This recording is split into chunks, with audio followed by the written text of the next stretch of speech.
तो कैसे हो दोस्तों। आई होप आप सभी अच्छे होंगे और आप लोगों की तैयारी काफ़ी अच्छी चल रही होगी। आप लोग अपने लॉकडाउन का समय बहुत ही अच्छे से यूटिलाइज़ कर रहे होंगे और आप सभी को ये बात की जानकारी होनी चाहिए कि जैसे ही लॉकडाउन ख़त्म होगा और हमारा जो जो भी चल रहा है वो सब नॉर्मल जैसे ही होगा, वैसे ही कुछ दिनों में आपका एग्ज़ाम हो जाएंगे। तो आप लोग प्रिपरेशन करते रहें और डीमोटिवेटेड नहीं हो, ठीक है। और अच्छे से प्रिपेयर करें। हम लोगों का क्या क्वेश्चन सीरीज चल रहा था, हम लोग 2014 का पीएससी असिस्टेंट इंजीनियर का पेपर डिस्कस कर रहे थे, जिसमें 50 नंबर ऑफ़ क्वेश्चंस तक मैंने डिस्कस कर लिया था। और मैंने यह भी बताया था कि आप लोग क्वेश्चंस जब भी मैं डिस्कस कर रहा हूँ उसके साथ साथ टॉपिक सब भी नोट करते रहें, अपना एक शॉर्ट नोट बना के रखें, और ताकि आप सभी को पता चले कि एक्चुअली पीएससी जो है वो किस एरिया तक कवर कर रही है एग्ज़ाम पेपर को देने के लिए। ओके, पीएससी जो है कितने एरिया को कवर कर रही है, सिविल इंजीनियरिंग के किस किस पोर्शन को टच करते हुए निकल रही है। तो हम लोगों ने कुछ कुछ क्वेश्चंस को कॉमन पाया था, जैसे 2012 में भी हम लोगों ने सॉल्व किया था, तो कुछ क्वेश्चंस 2014 में भी सेम उसी टॉपिक से क्वेश्चंस थे। तो दोस्तों आप लोग इस चीज़ों को ध्यान दें और इन चीज़ों को कॉपी में लिख ले या नोट्स बना ले, ताकि इन सब चीज़ों को लास्ट में आप एग्ज़ाम से पहले रिवाइज कर सके और आपकी प्रिपरेशन काफ़ी अच्छे से हो सके। तो चलिए, बातें बहुत हो गई, स्टार्ट करते हैं। पर उससे पहले दोस्तों ये कहना चाहूँगा कि अगर आपने हमारे चैनल को सब्सक्राइब नहीं किया है तो सब्सक्राइब करें और ज़्यादा से ज़्यादा शेयर करें, ठीक है। और क्या कहूँ मैं, चलिए स्टार्ट करते हैं। क्वेश्चन नंबर 51 से स्टार्ट करते हैं। क्वेश्चन नंबर 51 में क्या बोला है, आप लोग स्क्रीन पे देख पा रहे होंगे। The percentage of alumina in a good brick earth lies between. तो हमारा जो ब्रिक होता है वो किस किस कंपोजिशन से बना होता है। देखिए, ब्रिक का जो पोर्शन है ये बिल्डिंग मटेरियल का पोर्शन है, और इस पोर्शन में आपको दो चीज़ें पढ़नी है। एक ब्रिक में कंपोजिशन, ओके, क्या क्या ब्रिक का कंपोजिशन क्या क्या है, मतलब ब्रिक क्या क्या चीज़ से मिलकर बनी होती है। और दूसरा होता है कि process of manufacturing of brick, right. तो ये दो टॉपिक बहुत इंपॉर्टेंट है। इसमें 4-5 तरह के स्टेप होते हैं, जिसमें तो आपका सोलिंग हो गया, ओके, जैसे पगमिल हो गया, या फिर आपका क्या बोलते हैं उसको, बर्निंग हो गया, ड्राइंग हो गया, ये सब कुछ प्रोसेस है।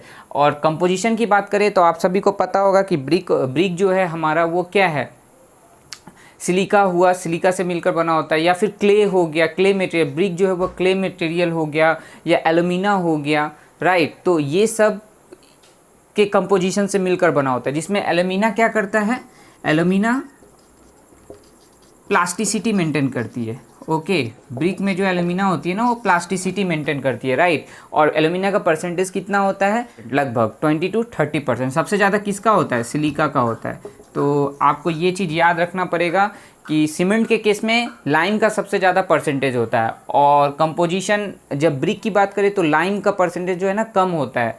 ब्रिक के केस में सबसे ज़्यादा क्या होता है, सिलिका होता है, उसके बाद क्या होता है, एल्यूमिना होता है, फिर लाइम आता है। पर सीमेंट की बात करें तो लाइम पहले आ जाएगी। तो ये थोड़ा कंफ्यूजिंग टॉपिक है, तो इसको आप लोग ध्यान रखें, अक्सर बच्चे कंफ्यूज करते हैं। तो 51 नंबर क्वेश्चन का आंसर क्या हो जाएगा, बी हो जाएगा। मैंने बताया एल्यूमिना कितना परसेंट होता है, 20 to 30%, और इसका क्या काम है, ये प्लास्टिसिटी को मेंटेन रखता है। क्वेश्चन नंबर 52 दोस्तों, concrete piles are joint by. तो एक्चुअली कॉन्क्रीट पाइल्स नहीं है ये एक्चुअली, सॉरी। 52 नंबर क्वेश्चन को देखते हैं। 52 नंबर क्वेश्चन क्या बोला गया, आप लोग स्क्रीन पे देख पा रहे होंगे। Concrete pipes are joint by. तो कॉन्क्रीट पाइप्स जो होता है उसको हम लोग क्या चीज़ से जॉइंट करते हैं दोस्तों। इसमें बहुत सारा ऑप्शन है और ये टॉपिक मुझे समझ में नहीं आया है कहाँ से क्वेश्चन है, पर आप लोग देख लो, इसका आंसर मुझे नहीं पता है। अगर आप लोगों को पता है तो आप लोग कमेंट सेक्शन में बताएं, फिर मैं गलत नहीं बताना चाहता आप लोगों को। एक्चुअली अगर आप लोग को पता है तो आप लोग कमेंट सेक्शन में कमेंट्स कीजिए कि ओके इसका आंसर ये होगा, मैं उस पर सर्च करूँगा, राइट, उसके बारे में नॉलेज लूँगा। तो दोस्तों क्वेश्चन नंबर 53 में क्या बोला गया है, क्वेश्चन नंबर 53 में बोला है दो हमारा क्रॉप है, एक है हमारा क्या राइस और एक है व्हीट, राइट। राइस के केस में हमारा क्या क्या दिया गया है, एरिया दिया गया है कितना, 1200 हेक्टेयर, ओके। और बोला गया इसका बेस पीरियड कितना है, 140 डेज, और हमारा डेल्टा दिया हुआ है 134 सेंटीमीटर। सिमिलरली व्हीट है, व्हीट के केस में हमारा क्या है, बेस पीरियड जो है वो कितना है 120 डेज, और डेल्टा कितना दिया हुआ है 52 सेंटीमीटर। तो बोला है कि अगर एरिया कितना हमें इरिगेटेड करना पड़ेगा। अगर सिमिलरली अगर राइस के लिए हम करते हैं और वेट के लिए करते हैं, तो राइस के लिए जैसे 1200 हेक्टेयर है, तो सिमिलरली अगर हमारा ये बेस पीरियड है और ये डेल्टा है, तो वीट के लिए कितना एरिया लगेगा। तो दोस्तों सबसे पहले हमें यहाँ पे क्या निकालना है, ड्यूटी निकालना है इस मेथड से, और डिस्चार्ज निकालना होगा, क्योंकि डिस्चार्ज तो सेम ही होगा, राइट। तो डिस्चार्ज सेम है तो पहले हमें ड्यूटी निकालना होगा। फिर ड्यूटी और डिस्चार्ज का फॉर्मूला होता है, क्या होता है, ड्यूटी इक्वल्स टू क्या होता है, A by Q. Okay, duty equals to A by Q, या आप लोग याद रखें A equals to D Q या क्यू डी। ये ड्यूटी और डिस्चार्ज में फॉर्म रिलेशनशिप होता है एरिया के साथ। तो पहले राइस के लिए हम लोग क्या करते हैं, आप लोगों को सभी को पता होगा कि ये फॉर्मूला होता है 864 इंटू बी बाई डी। यहाँ से डी को उधर ले गए तो क्या होगा 864 बी बाई डेल्टा, और हम जब पुट करते हैं 864 मैंने क्यों लिया, क्योंकि हमारा जो डेल्टा है वो सेंटीमीटर में, और दोस्तों अगर ये मीटर में होता तो 8.64 लेता, इसको आप लोग याद रखें। 864 बी कितना है 140 और डेल्टा कितना है 134, राइट। जब इसको सॉल्व करेंगे तो हमारा कितना आएगा आंसर 902.68 हेक्टेयर पर क्यूमेक। ओके, अब यहाँ से आप डिस्चार्ज निकाल लो, क्यू इक्वल्स टू क्या हो जाएगा ए बाई डी। तो ए इक्वल्स टू क्या है 1200 हेक्टेयर है, और डी मेरा क्या निकला है 902.68। तो हमारा जो डिस्चार्ज होगा वो 1.329 के करीब हो जाएगा, राइट। अब यही डिस्चार्ज सेम क्यू के लिए भी होगा, ये वीट के केस में भी। तो इस केस में हमें क्या करना है, फिर से हमें ड्यूटी निकालना है 864 into B by D, delta equals to D equals to क्या हो जाएगा 864 बी बाई डेल्टा। अब फॉर्मूला पुट कर दीजिए आप लोग, बी कितना है 120 और डेल्टा क्या है 52। तो इसको सॉल्व करना है दोस्तों। सॉल्व करने पे हम लोग कितना पाएंगे, मैं 1 मिनट सॉल्व कर लेता हूँ इसे। देखिए क्या है हमारा 864 इंटू 120 डिवाइडेड बाई 52। ओके, हमारा आ रहा है 1993.84। तो ये डी जो है वो किसके लिए ये आया, वीट के केस में। तो हमारा क्यू इक्वल्स टू हमें क्या पूछा गया, एरिया जो होगा वीट को अगर इरिगेट करने में कितना लगेगा। तो एरिया इक्वल्स टू क्या होगा क्यू इंटू डी। क्यू हमारा क्या था सेम है, जो कि डिस्चार्ज तो सेम ही होगा दोनों के लिए, राइस के लिए भी और वीट के लिए। तो 1.329 इंटू डी कितना निकला इस केस में 1993.84। अब इसको हम लोग सॉल्व करते हैं इंटू 1.329, तो कितना आ रहा है दोस्तों 2649। आप सभी को देखने में आ रहा होगा 2469 आ रहा है, 2649 आ रहा है। तो देखिए ये हमारा आंसर हो जाएगा। अब आप आंसर देखिए यहाँ पे दिया हुआ है 53 नंबर क्वेश्चंस में देखिए 2650 दिया हुआ है हमारा। ऑप्शन ए जो है 53 का वो राइट हो जाएगा, उसके आसपास का आंसर है, राइट। तो आप सभी को पता चल गया होगा कैसे इसे सॉल्व करना है, बहुत ईजी है। सिर्फ फॉर्मूला आपको याद रखना है कि ड्यूटी और एरिया में क्या रिलेशनशिप होता है, और ये फॉर्मूला तो आप सभी को पता ही होगा। चलिए नेक्स्ट क्वेश्चन पे चलते हैं। हमारा जो 54 नंबर क्वेश्चन है वो क्या है, a circular sewer 2 mm diameter has a carry of discharge 2 metre cube per second. तो दोस्तों मैं एक बात बताना चाहूँगा, कभी भी कोई भी क्वेश्चन हो न्यूमेरिकल बेस हो तो सबसे पहले आप लोग डाटा लिखिए। अगर आप डाटा लिखेंगे तो आपका क्वेश्चन जो है ना 20 to 30% वहीं पे सॉल्व हो जाता है। आपको जैसे ही डाटा लिखेंगे तो आपको ना ये समझ में आ जाएगा कि हमें किस फॉर्मूला से लिंकअप करना है, राइट। तो 54 नंबर क्वेश्चन देखिए, इसमें क्या बोला गया है, सर्कुलर सीवर है जिसका डायमीटर कितना है 2 मीटर, ओके, और डिस्चार्ज कितना दिया हुआ है 2 मीटर क्यूब पर सेकेंड, राइट, और फुल नियरली फुल है, ओके, फुल फ्लो हो रहा है, ओके, कोई बात नहीं है, फुल फ्लो हो रहा है। What is the minimum required slope, तो हमें एस का वैल्यू पूछा है जिसमें एन कितना बोला गया है 0.015। तो दोस्तों आपको याद रखना है कि जब हमारा ये मान लीजिए सीवर है और इसमें क्या है ये फुल फ्लो हो रहा है, तो इस केस में आर का वैल्यू जो है ना वो क्या होगा, सबसे पहली बात, क्योंकि यहाँ पे मैनिंग्स फॉर्मूला लगेगा, क्योंकि हमें एस पूछा है। तो क्यू इक्वल्स टू आप सभी को पता होगा 1/n A R to the power 2/3 और एस का पावर हाफ। ये मैनिंग्स फॉर्मूला है, बहुत ही इंपॉर्टेंट फॉर्मूला है, जिसमें एन का वैल्यू देखिए दिया हुआ है। ए आपको यहाँ से निकल जाएगा π/4 इंटू डी स्क्वायर करना है हमें, तो π/4 और डी का वैल्यू कितना है 2 मीटर स्क्वायर। तो इसको सॉल्व करेंगे तो ए निकल जाएगा, और आर फुल फ्लो के लिए हम लोग निकाल लेते हैं। आर इक्वल्स टू क्या होगा ए मतलब π/4 इंटू डी स्क्वायर, ओके, और पेरीमीटर क्या होगा फुल फ्लो के लिए पूरा ही पेरीमीटर लेंगे। अगर हाफ फ्लो होता तो हम लोग क्या करते, इतना का ही पेरीमीटर लेते हैं, राइट, इतना ही लेते हैं हम लोग। मगर ये तो वाटर जो है पूरे रेडियस में ही वो फ्लो कर रहा है, पूरे एरिया में ही फ्लो कर रहा है, तो इसलिए पेरीमीटर क्या हो जाएगा पाई डी, जिसको 2πr बोलते हैं। अब यहाँ से देखिए ये पाई पाई कट जाएगा, डी डी कट जाएगा, तो मतलब क्या हो जाएगा d/4। तो r का वैल्यू आप लोग d/4 यहाँ पे पुट करेंगे। देखिए मैं बता देता हूँ 0.015, ए का वैल्यू कितना हो गया π/4 इंटू 2 स्क्वायर। ओके, r का वैल्यू d/4 का 2/3 और यहाँ से s हमें निकालना और q हमें दिया हुआ है 2 मीटर क्यूब पर सेकेंड। तो s इक्वल्स टू आप जब निकालेंगे ना तो आपका अप्रॉक्स आंसर, मैंने इसे निकाला है। ओके, तो अप्रॉक्स आंसर आपका 0.000036 आएगा। तो आप देखिए 54 का ऑप्शन सी राइट हो जाएगा।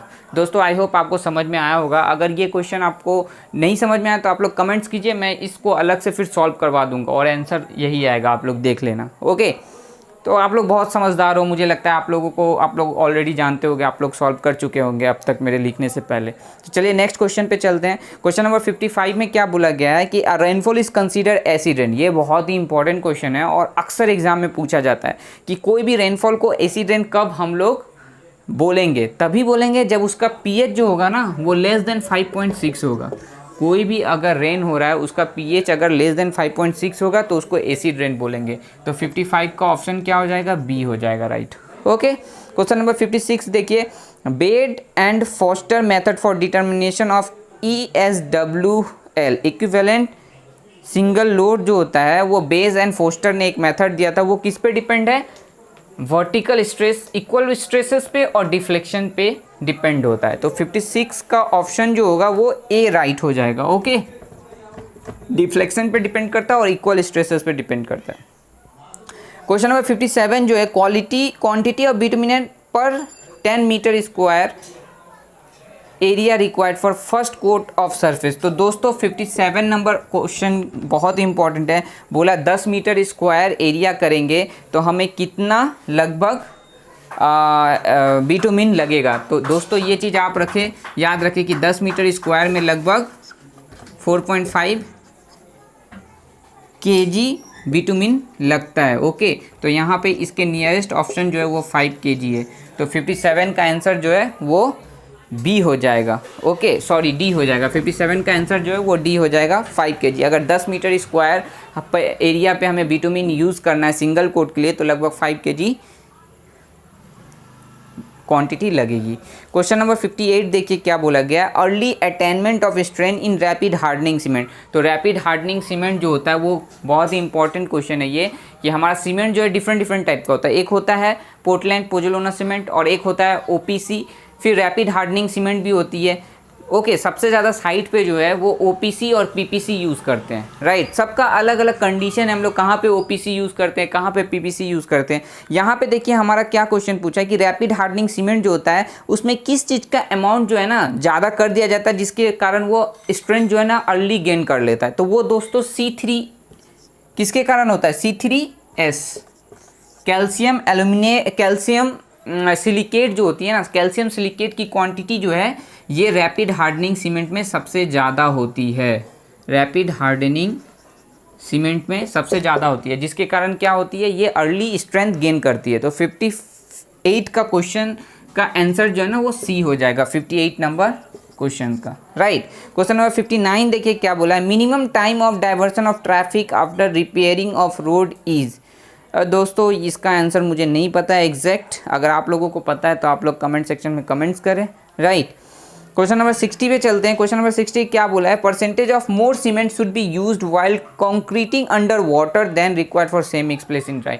अब देखो क्वेश्चन क्या पूछा है कि हमें अगर कितना सीमेंट एक्स्ट्रा लगेगा अगर हम किसी भी नॉर्मल प्लेस पे से यूज़ करते हैं कोई भी कंस्ट्रक्शन को बनाने के लिए, तो और किसी भी कंस्ट्रक्शन को अगर हम अंडर वाटर में बनाते हैं तो नॉर्मल जो कंडीशन है और अंडर वाटर कंडीशन है इस केस में सीमेंट जो है वो कितना लगेगा। तो दोस्तों ये 10% होता है। मैं आपको एक डाटा बता देता हूँ 60। ओके, मैं आपको एक डाटा बता देता हूँ। यहाँ पे देखिए बहुत ही इंपॉर्टेंट डाटा है। आज सीमेंट का पूछा है, कभी आपसे एग्रीगेट के बारे में भी पूछ सकता है, राइट। तो देखिए 60 नंबर क्वेश्चन में क्या बोला है कि अगर हमें जो है सीमेंट जो है ना वो कितना बढ़ जाता है 10 to 50%, क्या बढ़ता है सीमेंट। और अगर एग्रीगेट की बात करें तो वो कितना बढ़ता है 60 to 75%। और वही अगर सैंड की वही अगर इसकी बात करें वाटर की, ओके, तो ये 15 to 20% बढ़ जाता है। ओके, तो सीमेंट के केस में देखिए 10 to 15% बढ़ जाता है, और ऑप्शन में देखिए ऑप्शन जो बी है वो 10% दिया हुआ है, तो 60 का ऑप्शन जो है वो बी हो जाएगा। तो दोस्तों इन तीनों चीज़ को आप लोग याद रख लीजिए। आज सीमेंट पूछा है, कभी वाटर भी पूछ सकता है, ये भी बहुत इंपॉर्टेंट है। आप लोगों को पता होगा कि एक क्वेश्चन वाटर का हमेशा आता है कि अगर M20 ग्रेड का सीमेंट हम लोग यूज़ कर रहे हैं OPC, तो उसके लिए मिनिमम रिक्वायरमेंट ऑफ वाटर कितना होगा, तो वो लगभग 27-28 kg के आसपास, लीटर के आसपास आता है। तो दोस्तों ये क्वेश्चन भी बहुत इंपॉर्टेंट है, तो इसको आप लोग याद रखें, राइट। तो क्वेश्चन नंबर 60 तक हो गया। क्वेश्चन नंबर 61 में क्या बोला गया है? क्वेश्चन नंबर 61 बताया गया है कि if the magnetic bearing of the sun at a place at noon in southern hemisphere, तो देखो हमारा जो है नून में सूरज कहाँ रहता है? हमारे सर पे रहता है, राइट। मान लीजिए हम लोग यहाँ पे, तो सूरज जो है जिससे बोला गया है कि साउथर्न हेमिस्फीयर पे जो है वो कितना एंगल का बना रहा है? 160। तो सेकेंड क्वाड्रेंट में हो जाएगा north, south, east, west. Okay, और ये टोटल कितना है? 167 डिग्री। तो हमें क्या पूछा है? Magnetic declination. तो मैग्नेटिक डेक्लिनेशन यही होगा, ट्रू नॉर्थ और ट्रू नॉर्थ और जो मैग्नेटिक बियरिंग का जो एंगल होता है उसके बीच में जो डिफरेंस होता है उसको मैग्नेटिक डेक्लिनेशन बोलते हैं, राइट। तो डेक्लिनेशन इस केस में कितना हो जाएगा? थीटा की बात करें तो 180 डिग्री माइनस 167, यही एंगल पूछा है। तो ये एंगल कितना है? ये हमारा 13 डिग्री हो जाएगा। अब दूसरी बात है कि हम लोग ईस्ट के तरफ ले ना वेस्ट के तरफ ले, तो देखिए हमारा क्वाड्रेंट किधर है? सेकेंड क्वाड्रेंट में पड़ रहा है, और हमें डेक्लिनेशन निकालना है। तो सूरज जो है हमेशा किस में होता है? पूरब में उगती है और पश्चिम में सनसेट होती है। मतलब राइज किस में होती है? साउथ के तरफ, ईस्ट के तरफ। राइज जो है सूरज का, the sun is rising in the east and sunset on the sun is set on the west, right. तो इस केस में देखिए हमारा थर्ड क्वाड्रेंट में बढ़ रहा है, तो 13 डिग्री ईस्ट हो जाएगा इस तरफ, राइट। तो आप देखिए 61 का आंसर जो है ना वो कितना हो जाएगा? सी हो जाएगा। क्वेश्चन नंबर 62 देखिए बहुत इंपॉर्टेंट है, ये सॉइल से क्वेश्चन पूछा गया है और बहुत ही इम्पॉर्टेंट टॉपिक है। इस टॉपिक में क्वेश्चन जो है ना हमेशा घुरा के पूछा जाता है। देखिए ये जो है 30 centimetre bearing plate settle by 1.5 cm in a plate loading test on a cohesive soil when the intensity of loading is 2 kg per centimeter square. तो the settlement of a prototype shallow footing 1 meter square under the same intensity of loading. कुछ समझ में आया? नहीं समझ में आया। देखो मैं बताता हूँ कि ये क्वेश्चन जो ना प्लेट लोड टेस्ट से है, राइट। प्लेट लोड टेस्ट में क्या होता है? हम लोग जो है सेटलमेंट निकालते हैं। ओके, फाउंडेशन से चैप्टर से क्वेश्चन है। इसमें प्लेट लोड टेस्ट में एक प्लेट होता है जिसका अलग साइजेज होता है, और हम लोग इस केस में क्या करते हैं? प्लेट की सहायता से हम लोग फाउंडेशन का सेटलमेंट निकालते हैं कि कोई भी स्ट्रक्चर अगर हम बना रहे हैं तो उस केस में कितना सेटलमेंट आ सकता है मैक्सिमम। तो इस केस में क्या होता है कि प्लेट का अलग एक साइज होता है, राइट। सबका अलग अलग मेथड है। आप प्लेट लोड टेस्ट को अच्छे से देख सकते हो, उसको पढ़ोगे तो आपको समझ में आएगा। तो देखो इस क्वेश्चन में एक चीज़ मेंशन किया है कि कोहेसिव सॉइल पे कर रहा है, ठीक है। तो ये टेस्ट जो है ना सॉइल के हिसाब से वेरी करता है। कोहेसिव सॉइल पे होगा तो कुछ अलग फॉर्मूला आएगा, सैंड पे होगा तो कुछ अलग फॉर्मूला आएगा। तो आपको ये चीज़ याद रखना है, राइट। अगर कोहेसिव सॉइल है तो उस केस में क्या होगा? देखो SF by SB equals to BF by BP। Okay, तो ये हो जाएगा कि settlement of footing by settlement of plate equals to width of footing by width of plate. तो आप देखिए अब यहाँ पे क्या है? यहाँ पे मैं एक तरफ प्लेट लिखता हूँ और एक तरफ क्या लिखता हूँ? फुटिंग लिखता हूँ। तो देखिए प्लेट का जो साइजेज है वो कितना दिया है? 30 सेंटीमीटर। ओके, ये क्या दिया हुआ है? साइजेस दिया हुआ, मतलब BP दिया हुआ है हमारा, और BF कितना दिया हुआ है? 1 मीटर। ओके, और BSP कितना दिया हुआ है? 1.5 सेंटीमीटर। तो इंटेंसिटी ऑफ लोडिंग दोनों ही केस में सेम बोला है। हमें क्या निकालना है? SF निकालना है। ओके, SF निकालना है। तो बस फॉर्मूला पे पुट कर दीजिए। SF हमें निकालना है। SP कितना है? 1.5 सेंटीमीटर। BF कितना है? BF 1 मीटर है, तो इसको सेंटीमीटर में लेंगे तो 100 सेंटीमीटर, और BP कितना है? 30 सेंटीमीटर। तो बस SF इक्वल्स टू यहाँ पे क्या हो जाएगा? 100 इंटू 1.5 डिवाइडेड बाई 30, तो ये 10 हो जाएगा, तो ये 5 हो गया। तो SF इक्वल्स टू कितना हो गया? 5 सेंटीमीटर हो गया। तो अब देखिए आंसर है, राइट, सी नंबर ऑप्शन जो है वो 5 दिया हुआ है। तो 62 का आंसर क्या हो जाएगा, सी हो जाएगा। दोस्तों एक बहुत ही इंपॉर्टेंट फॉर्मूला है, S F by S P equals to B F into B P plus 0.3 by B P into B F plus 0.3 का होल स्क्वायर। ये फॉर्मूला आप सभी ने सेटलमेंट में देखा होगा। ये किस केस में होता है, ये जो है सैंड के केस में होता है। सेम प्लेट लोड टेस्ट है, अगर सॉइल का कंडीशन सैंड दे देगा तो ये फॉर्मूला आपको लगाना है, और अगर हमारा यहाँ पे क्ले दिया हुआ था तो क्ले के केस में सिंपल फॉर्मूला है, ये लगा के आप आंसर निकाल सकते हो। तो क्वेश्चन नंबर आई होप आप लोगों को समझ में आ रहा होगा, राइट। आप लोगों को अगर किसी भी तरह का प्रॉब्लम होता है तो आप लोग कमेंट सेक्शन में कमेंट्स कीजिए, हमारे तरफ से ज़रूर सॉल्यूशन मिलेगा, राइट। क्वेश्चन नंबर 63 देखिए क्या बोला गया है कि the fluid generally use for grouting. तो ग्राउटिंग जो है वो क्या होता है, एक प्रोसेस होता है जिसमें हम लोग क्या करते हैं, सीमेंट और वाटर का पेस्ट करके, मान लीजिए कि आप लोग साइट पे कभी काम कर रहे होगे तो क्या होता है, हमारा कहीं पे हनी कम आ जाता है। तो हनी कम एक्चुअली आना नहीं चाहिए स्ट्रक्चर में, क्योंकि हनी कम जो है वो स्ट्रक्चर को कमज़ोर बना देता है। क्यों, क्योंकि वॉइड्स के प्रेजेंट होने के कमी कारण ही हनी कम आता है, राइट। तो उस केस में हम लोग क्या करते हैं, ग्राउटिंग करते हैं उस पोर्शन को रिपेयर करने के लिए। एक्चुअली ग्राउटिंग के जगह पे एक मटेरियल आता है GP2 बोल के बोलते हैं, उस GP2 को यूज़ किया जाता है एज अ सीमेंट उस पोर्शन को रिपेयर करने के लिए, ताकि स्ट्रेंथ हमें मिल जाए, राइट। पर कभी कभी क्या होता है, साइड पे हमेशा GP2 यूज़ नहीं करते हैं तो ग्राउटिंग भी कर दिया जाता है उस पोर्शन को रिपेयर करने के लिए। तो ग्राउटिंग में क्या होता है, सीमेंट एंड वाटर का मिक्स होता है। तो 63 का आंसर क्या हो जाएगा, ए हो जाएगा, ओके।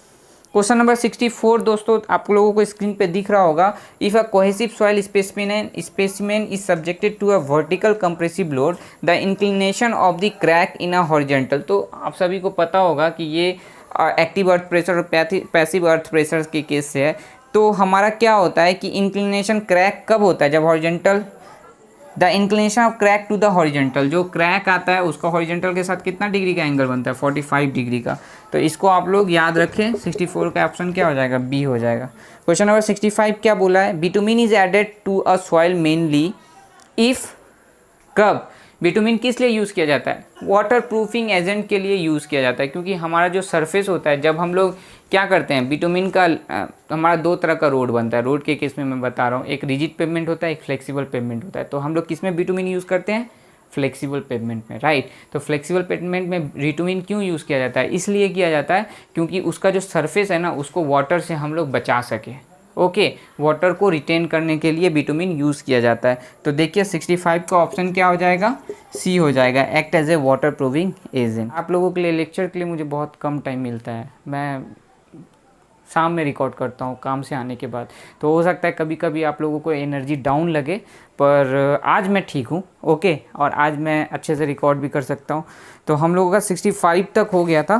क्वेश्चन नंबर 66 देखते हैं क्या है।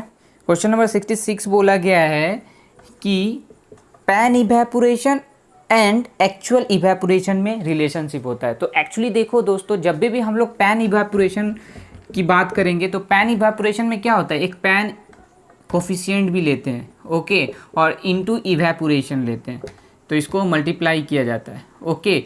तो पैन कोफिशिएंट से जब इसको मल्टीप्लाई करेंगे तो पैन इवेपोरेशन जो होता है ना, उसका वैल्यू ऑलरेडी कम हो जाता है। तो जब भी अगर एक्चुअल इवेपोरेशन और पैन इवेपोरेशन की बात करेंगे तो एक्चुअल इवेपोरेशन हमेशा पैन इवेपोरेशन से ज़्यादा होगा। तो देखिए 66 का क्वेश्चन का ऑप्शन क्या हो जाएगा, बी हो जाएगा, जिसमें EA equals to actual evaporation है और EP इक्वल्स टू क्या है, पैन इवेपोरेशन।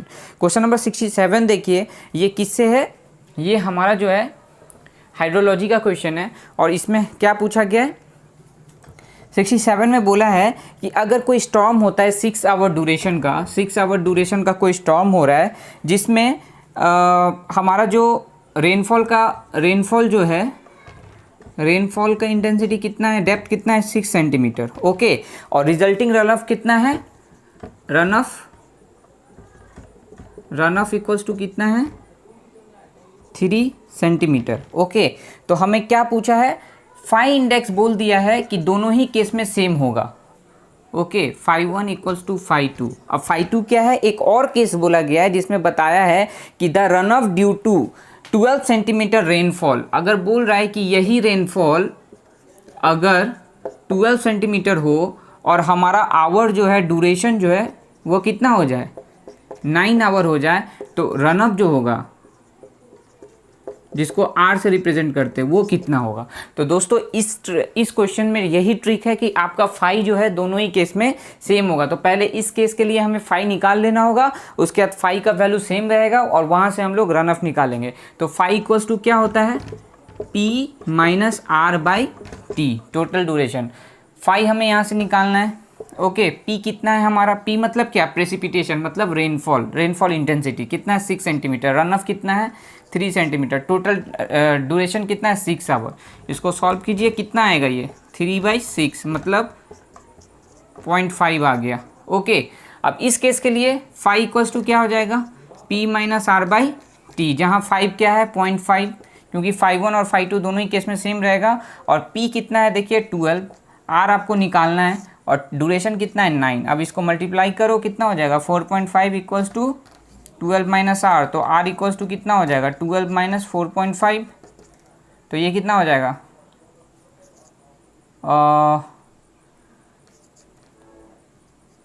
7.5 सेंटीमीटर। ओके, अब देखिए ऑप्शन में है 7.5 सेंटीमीटर, तो 67 का देखिए, 67 का डी राइट ऑप्शन हो जाएगा, क्योंकि 67 का डी में 7.5 सेंटीमीटर आंसर है।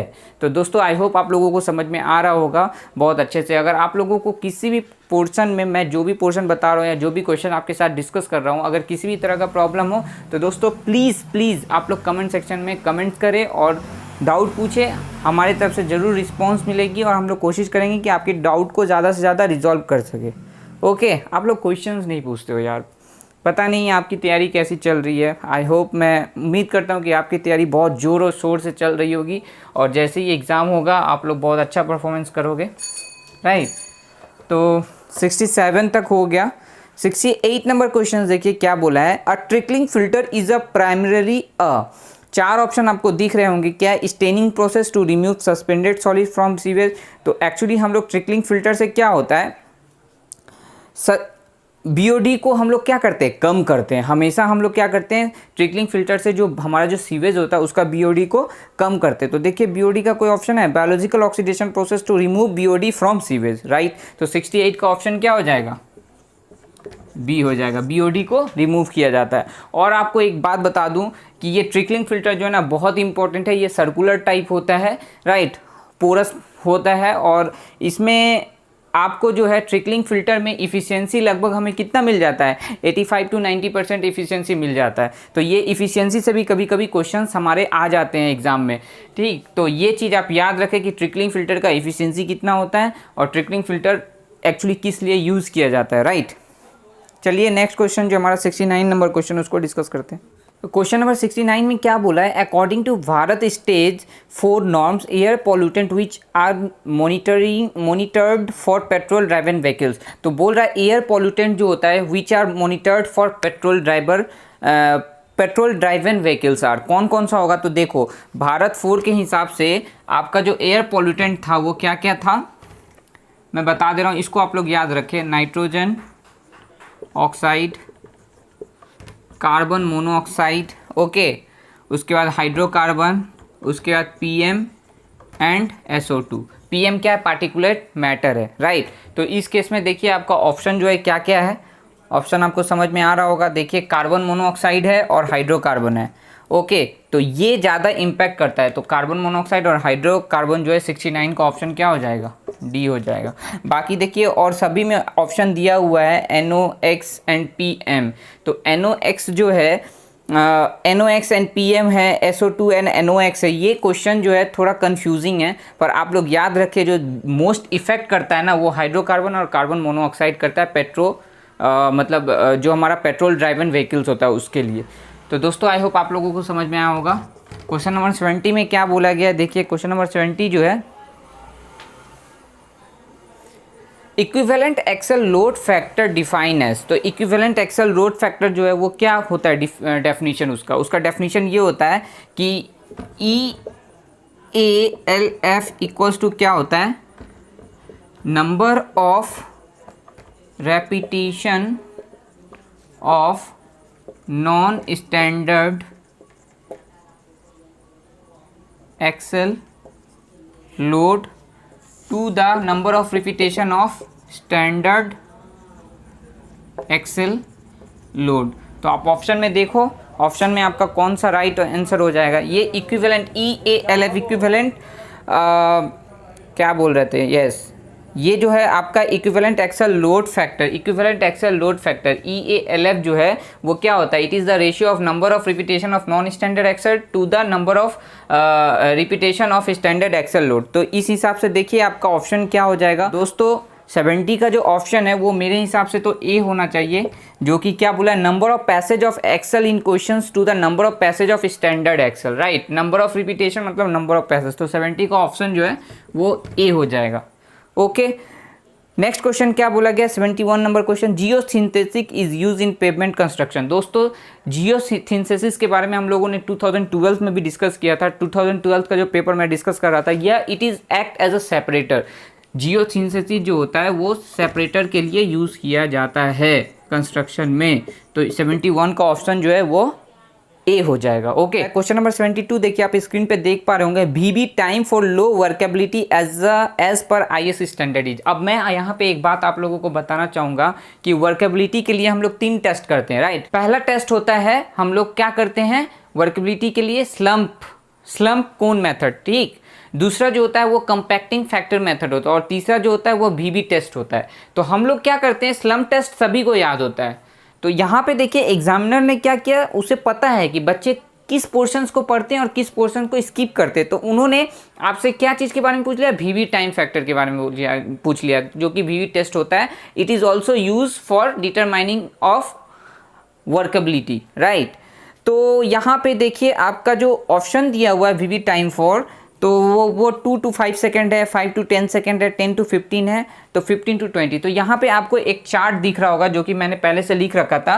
यहाँ पे देखिए, यहाँ पे बताया गया है कि वेरी लो कब होगा, जब हमारा वर्केबिलिटी वेरी लो कब होगा, जब VB टाइम 20 सेकेंड आएगा। ओके, और सबसे ज़्यादा हमारा वर्केबिलिटी कब हाई होगा, जब हमारा VB टाइम कम आएगा, 0 to 3। तो देख पा रहे होंगे आप लोग कि ये इन्वर्सली प्रोपोर्शनल होता है कि हमारा जब टाइम सबसे कम है तो हमारा वर्केबिलिटी सबसे ज़्यादा मिल रहा है, जब हमारा टाइम सबसे ज़्यादा है तो वर्केबिलिटी कम मिल रहा है। तो इस केस में देखिए हमारा मीडियम कब होगा, यहाँ पे लो वर्केबिलिटी के बारे में बोला है, तो लो कब होगा, जब 6 to 12 सेकेंड होगा। तो यहाँ पे अप्रॉक्स आंसर जो है वो बी हो जाएगा, 5 to 10 सेकेंड। तो 72 का ऑप्शन जो है वो बी होगा, 5 to 10 सेकेंड।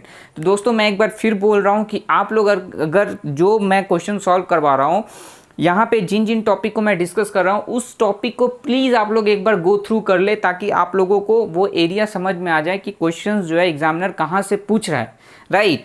क्वेश्चन सॉल्व करने का मकसद ही यही होता है हम लोगों का, कि हम लोगों को एक रफ आइडिया मिल जाए। मैं तो क्वेश्चन सॉल्व करवा के आपको पूरा चीज़ नहीं बता सकता, ओके, पर यहाँ से एक रफ आइडिया हमें मिल जाएगा कि हमें कहाँ तक, किस रेंज तक सिलेबस को कवर करना है। ओके, क्वेश्चन नंबर 73 देखिए क्या बोला है, minimum thickness of lean concrete layer below foundation concrete should be. तो देखो ये जो लीन कंक्रीट के लिए, बिलो फाउंडेशन के लिए हम लोग कितना होता है, 100 mm होता है। इसको आप लोग याद रखें, ये स्टैंडर्ड है। ओके, तो 73 का ऑप्शन क्या हो जाएगा, ए हो जाएगा। क्वेश्चन नंबर 74 क्या पूछा है हमारा, कि स्पेसिफिक ग्रेविटी। दोस्तों ये क्वेश्चन जो है ना हाइड्रोलिक ग्रेडियंट का, हम लोगों ने हर बार ही सॉल्व किया है। 2012 में सॉल्व किया है, 2014 में, इससे पहले भी जब मैंने स्टार्टिंग का कुछ वीडियो, फर्स्ट वीडियो शायद आप लोग, अभी ये आज मेरा तीसरा लेक्चर होगा 2014 का, तो मे बी आप लोग फर्स्ट वीडियो में हाइड्रोलिक ग्रेडियंट से रिलेटेड जो है सम मैंने करवाया था।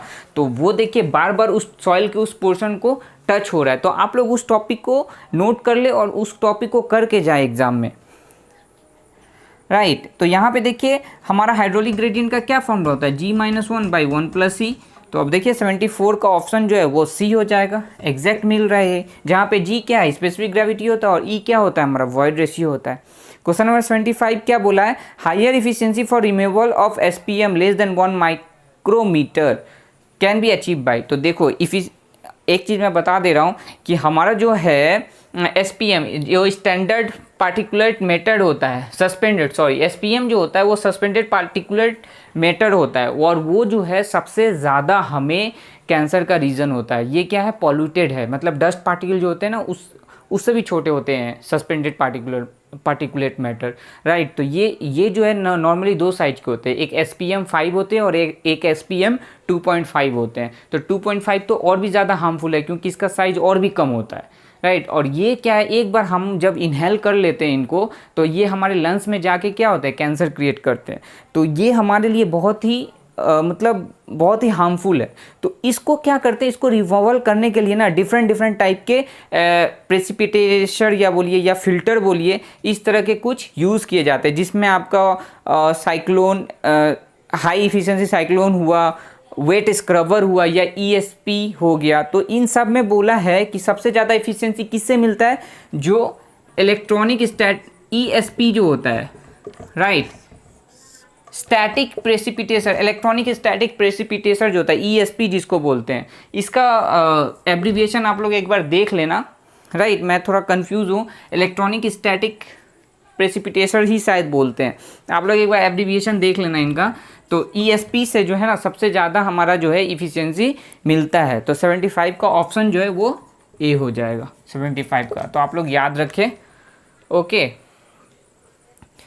क्वेश्चन नंबर 26 बहुत इंपॉर्टेंट है, हार्डनेस से क्वेश्चन है।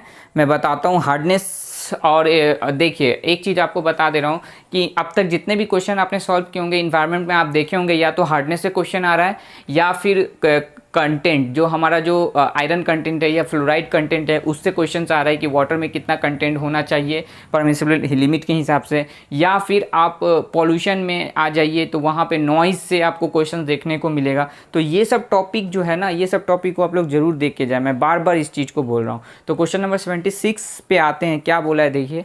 तो यहाँ देखिए हमारा क्या है, कैल्शियम प्लस जो है आयन जो है वो कितना है वाटर में 40 मिलीग्राम पर लीटर है, और मैग्नीशियम आयन जो है वो कितना है 12 मिलीग्राम पर लीटर। तो दोस्तों टोटल हार्डनेस जो होता है, हमारा हार्डनेस होता है वो किसकी वजह से होता है, presence of calcium and magnesium ion. तो यहाँ पे आपको दिया हुआ है, और आप लोग को एक चीज़ पता होगा कि हम लोग जब भी हार्डनेस निकालते हैं वाटर में तो वो हमेशा in terms of calcium carbonate निकलता है, right.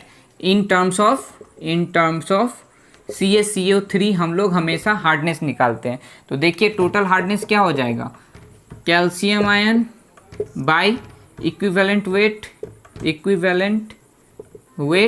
Into equivalent weight of CaCO3 plus similarly magnesium के लिए भी होगा, okay, into equivalent weight of CaCO3। CaCO3 क्यों कर रहे हैं, क्योंकि इन टर्म्स ऑफ CaCO3 निकालना है हमें। तो कैल्शियम कितना है 40, इक्विवेलेंट वेट कितना होता है 20 होता है कैल्शियम का, और इक्विवेलेंट वेट ऑफ CaCO3 कितना होता है 50 होता है, प्लस मैग्नीशियम कंटेंट कितना है Mg आयन 12 बाई ये इक्विवेलेंट वेट 12 होता है, और इसका कितना हो जाएगा 50 हो जाएगा, ओके। इसको सॉल्व करेंगे जब तो कितना हो जाएगा 100 प्लस ये कितना हो जाएगा 50, तो टोटल कितना हो गया 150 मिलीग्राम पर लीटर एज CaCO3।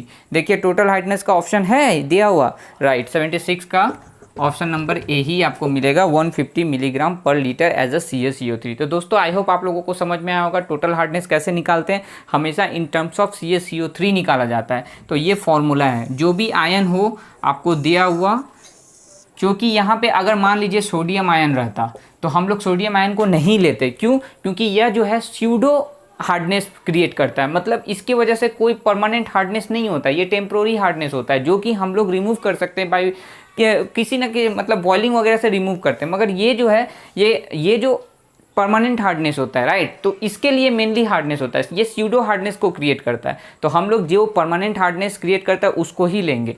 तो अगर क्वेश्चंस में ऐसा रहता है कि Na+ मान लीजिए 12 मिलीग्राम पर लीटर है तो हम लोग इसको कंसीडर ही नहीं करते, उस केस में भी Ca और Mg को ही कंसीडर करते क्योंकि ये परमानेंट हार्डनेस को क्रिएट करते हैं। तो देखिए क्या है formula, total hardness calcium ion divided by equivalent weight into equivalent weight of CaCO3। Similarly magnesium ion है उसका equivalent weight into equivalent weight of CaCO3।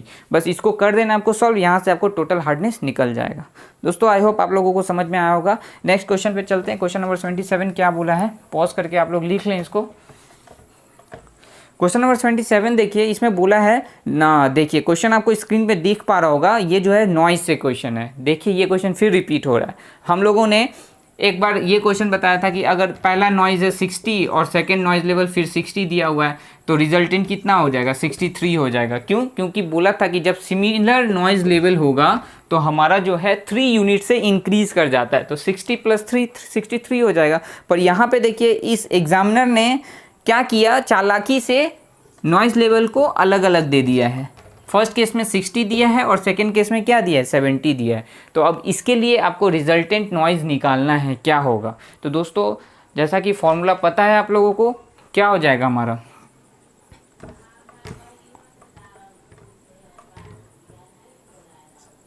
L0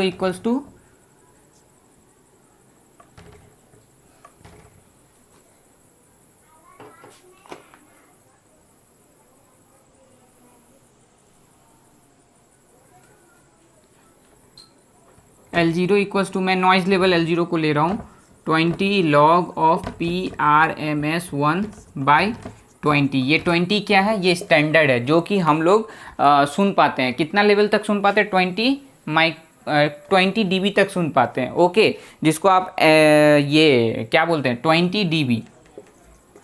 तो ये क्या होता है, हमारा PRMS जो होता है, जो हमें निकालना पड़ता है एक्चुअली नॉइज़ लेवल, और ये स्टैंडर्ड होता है। स्टैंडर्ड सबके लिए सेम होता है 20 dB। तो यहाँ पे देखिए L1 जो है हमारा कितना है, 60। दो नॉइज़ लेवल दिया, एक 60 और एक 70 दिया है। तो 60 यहाँ पे है 20 log of PRMS1/20। अब हमें PRMS1 निकालना है। ओके, अब इसको सॉल्व करें, 60/20 हो जाएगा यहाँ पे, log of 10 PRMS1/20।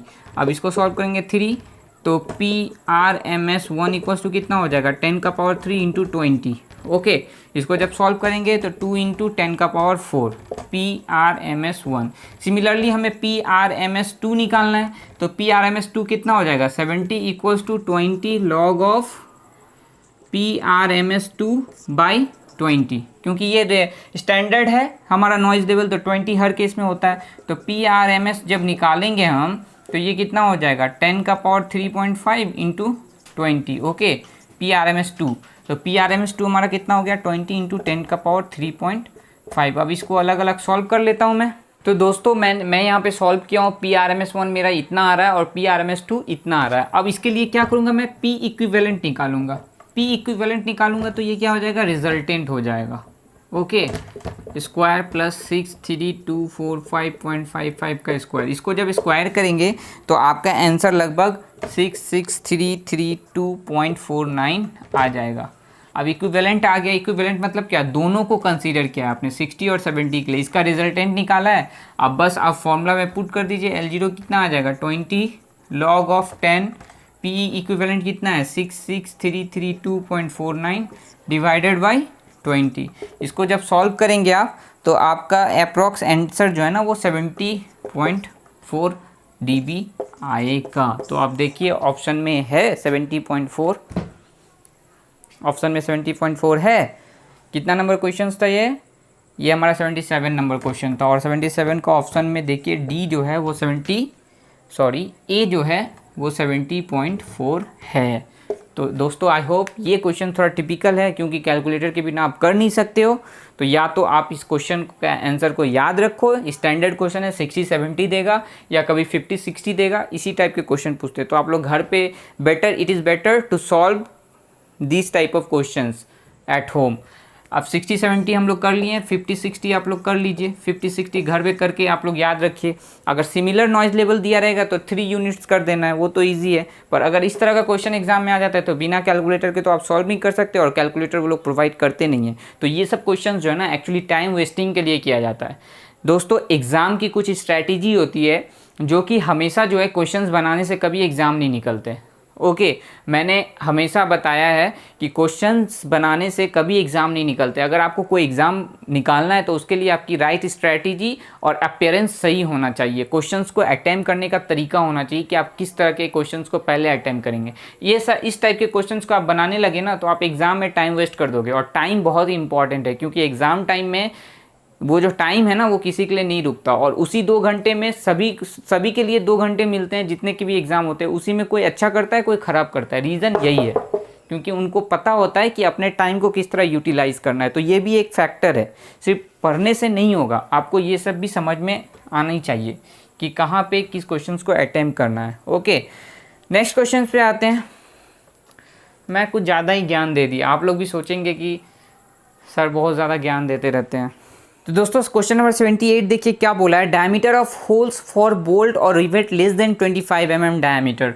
तो दोस्तों देखो मैं एक चार्ट बता देता हूँ, रिवेट है और बोल्ट है। ओके, अगर रिवेट की बात करें तो अप टू 25 mm तक हमारा जो है 1.5 mm डाया ऑफ होल जो है वो ऐड होगा। अगर मान लीजिए डाया ऑफ होल हमारा 20 है, तो अगर 25 mm मतलब 20 mm डाया का बोल्ट है, तो उसके लिए जो हमारा होल का साइज़ होगा ना, होल का जो डाया होगा, डाया ऑफ होल, वो कितना हो जाएगा, अप टू 25 है, मतलब 25 के अंदर ही 20 पड़ता है, तो 20 + 1.5 मतलब 21.5 mm हो जाएगा। और अगर वही हमारा डाया ऑफ रिवेट जो है वो 26 mm है, तो ये ग्रेटर देन 25 है, तो उस केस में हमारा जो होल डाया होगा, होल डाया वो कितना हो जाएगा, 26 + 2 mm का इंक्रीमेंट हो जाता है, मतलब 28 mm हो जाएगा। सिमिलरली बोल्ट पे आते हैं तो अप टू 14 mm तक हमारा क्या होता है, +1 इंक्रीज़ करता है, और अप टू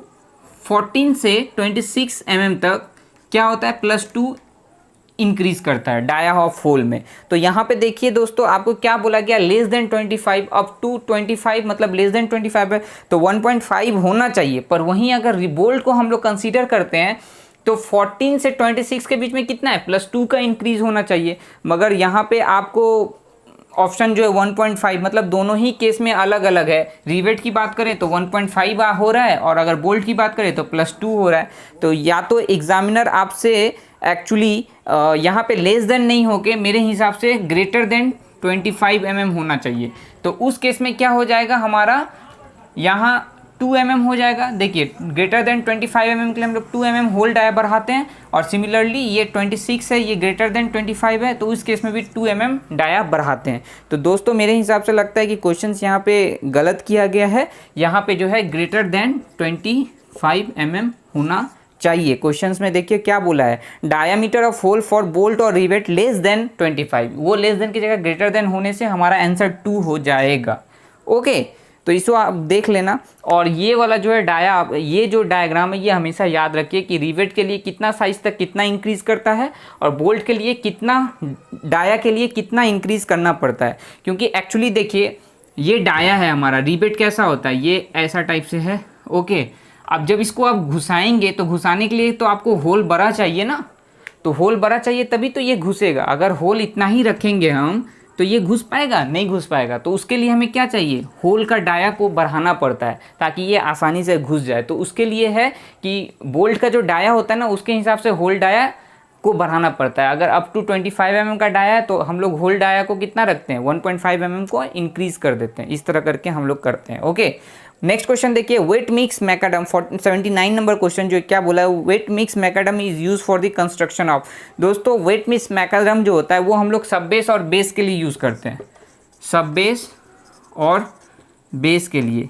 तो इसका आंसर बी हो जाएगा 79 का। ओके, क्वेश्चन नंबर 80 देखिए, constitution of road marking material are.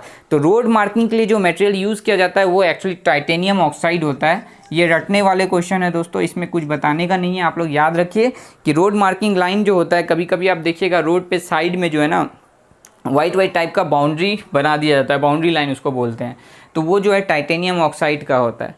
Question number 81 देखिए क्या बोला है, आरसीसी कॉलम जो है वो स्पाइरल रेनफोर्समेंट है, तो मिनिमम नंबर ऑफ लॉन्गिट्यूडनल बार। तो देखो आरसीसी कॉलम के लिए हम लोग क्या करते हैं, अगर हमारा आरसीसी कॉलम अगर सर्कुलर है, स्पाइरल रेनफोर्समेंट बोला है तो ऑब्वियसली सर्कुलर होगा। तो अगर आरसीसी की बात करें तो अगर सर्कुलर है तो उस केस में minimum number of reinforcement, main reinforcement हमें 6 रखना पड़ता है, ये IS 456 के हिसाब से। और अगर ये रेक्टेंगल है, रेक्टेंगल और स्क्वायर है तो इस केस में हमें मिनिमम नंबर ऑफ रेनफोर्समेंट कितना रखना पड़ेगा, 4 रखना पड़ेगा। तो यहाँ पे देखिए स्पाइरल रेनफोर्समेंट बोला है, स्पाइरल रेनफोर्समेंट हम लोग किस केस में यूज़ करते हैं, सर्कुलर के केस में यूज़ करते हैं, राइट। तो उस केस में हमारा क्या हो जाएगा, नंबर ऑफ रेनफोर्समेंट 6 हो जाएगा। तो 81 का ऑप्शन डी हो जाएगा। ओके, तो दोस्तों मैंने सभी रब कर दिया है। हमारा जो नेक्स्ट क्वेश्चन है 82 नंबर क्वेश्चन, वो देखिए स्टील से क्वेश्चन पूछा गया है। क्या बोला है आपका कि बैटन जो है, batten shall be design to carry bending moment. दोस्तों दो चीज़ होता है, एक हमारा बैटन होता है और एक लेसिंग होता है। ओके, बैटन होता है और एक लेसिंग होता है, दोनों ही केस में जो है ना हम लोग क्या करते हैं, जो ट्रांसवर्स शेयर फोर्स लेते हैं ना V, वो टोटल लोड का 2.5% लिया जाता है। ओके, जो हमारा जो क्या लिया जाता है, ट्रांसवर्स शेयर फोर्स जो होता है वो टोटल लोड का 2.5% लिया जाता है बैटन और लेसिंग के केस में। लेसिंग और बैटन क्या है, सिमिलर केस है। जैसे कि आप जो है आरसीसी को कंपेयर करें तो आरसीसी के केस में क्या होता है, हमारा मेन रेनफोर्समेंट जो जाता है उसको टाई करने के लिए हम लोग क्या करते हैं, टाई बार यूज़ करते हैं, या फिर आप जैसे कि इससे पहले बताया स्पाइरल रेनफोर्समेंट यूज़ करते हैं ताकि वो बकल नहीं कर जाए। इसी तरह हमारा बैटन और लेसिंग होता है, जो कि कॉलम जो स्टील मेंबर होता है कॉलम में उसको कनेक्ट करने के लिए और ताकि वो बकल ना हो, उसको अच्छे से होल्ड करने के लिए लेसिंग और बैटन को यूज़ किया जाता है। तो दोनों ही केस में हम लोग क्या करते हैं, 2.5% लोड, टोटल लोड का 2.5% लेते हैं क्या, ट्रांसवर्स शेयर फोर्स के लिए। तो दोस्तों 82 का ऑप्शन जो है वो बी हो जाएगा। ओके, इसी तरह चलिए आज के लिए इतना ही रहने देते हैं। फिर आप लोग अच्छे से पढ़िए, टाइम को पूरा यूटिलाइज़ कीजिए, क्योंकि इस बार जो मौका है वो फिर आपको नहीं मिलेगा। WBPSC के लिए आप लोग अच्छे से पढ़िए, क्योंकि आप लोगों को पता ही है जॉब का कितना क्राइसिस है। और दोस्तों ये जो आज इस बार मतलब 2020 में अभी जो नोटिफिकेशन आया है, फिर पता नहीं कब आए, क्योंकि ऑलरेडी बहुत ही हम लोग का इकोनॉमी डाउन चल रहा है। तो आप लोगों को अच्छे से मेहनत करना चाहिए ताकि आप लोग एग्ज़ाम को अच्छे से क्रैक कर पाए। तो ज्ञान की बातें बहुत हो गई, मिलते हैं नेक्स्ट वीडियो में, तब तक के लिए बाय बाय।